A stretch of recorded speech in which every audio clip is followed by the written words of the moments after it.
ಏಸು ಕ್ರಿಸ್ತನ ರೂಪಾಂತರ.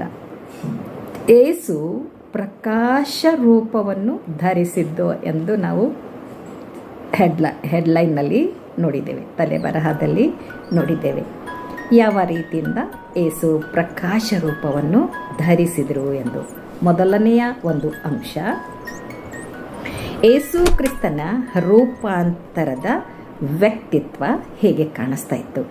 ಏಸು ಕ್ರಿಸ್ತನು ಯಾವ ರೀತಿಯಿಂದ ರೂಪಾಂತರವನ್ನು ಹೊಂದಿದನು, ರೂಪಾಂತರ ಹೊಂದಿದಾಗ ಆತನು ಹೇಗೆ ಕಾಣ್ತಾ ಇದ್ದನು ಎಂದು ನಾವು ನೋಡುವಾಗ, ಏಸು ಪ್ರಾರ್ಥನೆ ಮಾಡುತ್ತಿರಲಾಗಿ ಆತನ ಮುಖಭಾವವು ಬೇರೆಯಾಯಿತು. ಪ್ರಾರ್ಥನೆ ಮಾಡುವಾಗ ಆತನ ಮುಖಭಾವವು ಬೇರೆಯಾಯಿತು. ಸೂರ್ಯನಂತೆ ಪ್ರಕಾಶಿಸ್ತಾ ಇತ್ತು. ಆತನ ಉಡುಪು ಬೆಳ್ಳಗಾಯಿತು. ಆತನ ಉಡುಪು ಈ ಲೋಕದಲ್ಲಿ ಯಾವ ಅಗಸನು, ಯಾವ ಡಿಟರ್ಜೆಂಟ್ ಹಾಕಿ ಒಗೆದರೂ ಅಷ್ಟು ಬೆಳಗಾಗುವುದಿಲ್ಲ.